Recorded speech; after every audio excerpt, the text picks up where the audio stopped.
사람을 바꾸려 하지 마세요. 공간을 바꾸면 행동은 따라옵니다. 조용한 도서관이나 열람실에서 누군가 갑자기 막 전화 통화를 하거나 화상회의를 시작하는 상황, 일상에서 꽤 자주 벌어지잖아요. 네, 엄청 흔하죠. 당황스럽기도 하고요. 맞아요.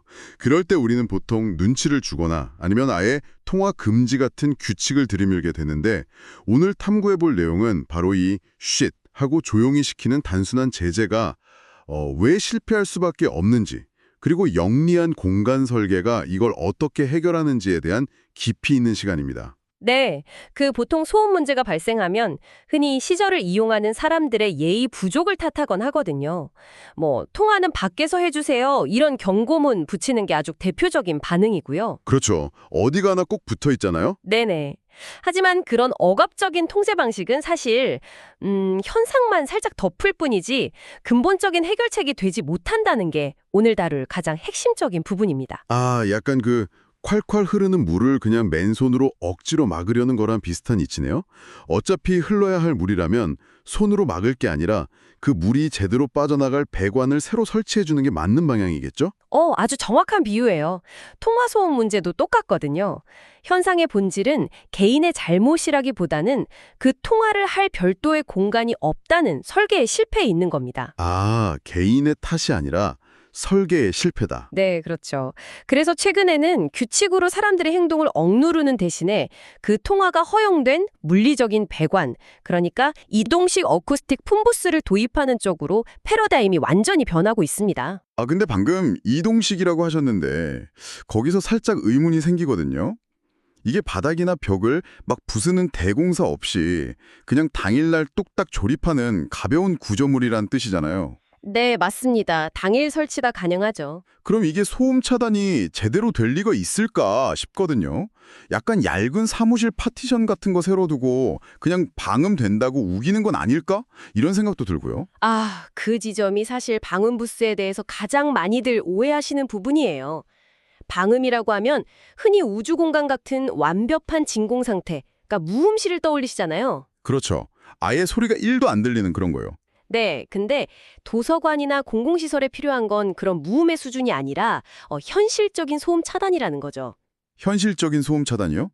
그럼 구체적으로 어떤 원리로 작동을 하는 건가요? 이게 부스 내부의 대화 소리를 0으로 만드는 게 아니라요. 밖에서 들었을 때 그게 무슨 말인지 알아들을 수 없는 약간 웅얼거리는 백색 소음 수준으로 데시벨을 뚝 떨어뜨리는 원리입니다. 아예 안 들리는 게 아니라 웅얼거리게 만든다? 네네.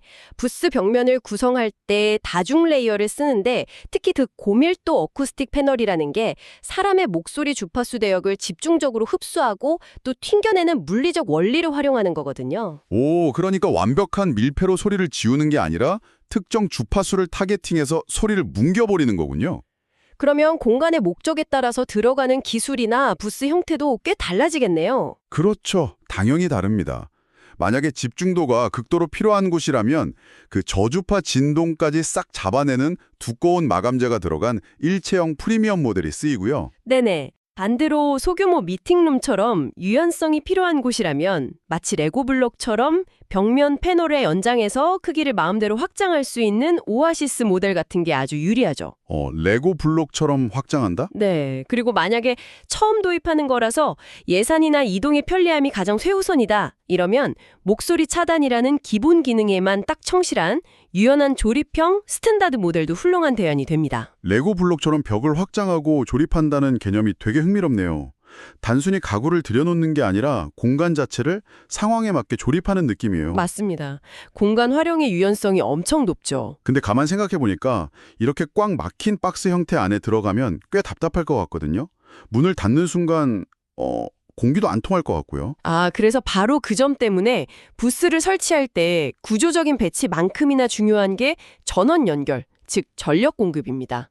전지가 필요하군요. 네, 완전히 밀폐된 공간인 만큼 내부 공기를 계속 순환시켜줄 환기팬이랑 조명이 쉴 새 없이 돌아가야 하거든요. 그래서 전기 콘센트 위치를 최우선으로 파악해야 하고요. 숨은 쉬어야 하니까요. 그렇죠.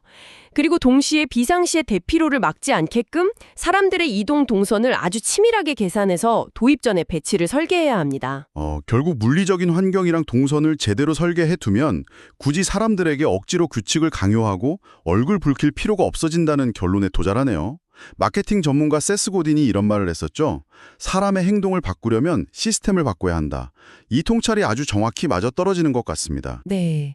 진짜 문제의 원인을 사람의 도덕성이나 예절에서만 찾는 대신에 그 공간이라는 물리적 시스템 자체를 수정해서 자연스럽게 사람들의 평화로운 행동 변화를 유도해낸 아주 훌륭한 사례라고 볼 수 있습니다.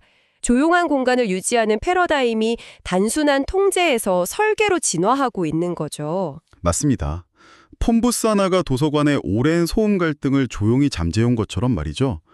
일상에서 끊임없이 마찰을 유발하는 수많은 사회적 문제들도 어쩌면 누군가의 의지나 예절을 탓하기 전에 물리적인 환경을 아주 살짝 비트는 것만으로도 훨씬 평화롭게 풀릴 수 있지 않을까 하는 질문을 남기며 오늘 탐구는 여기서 마치겠습니다.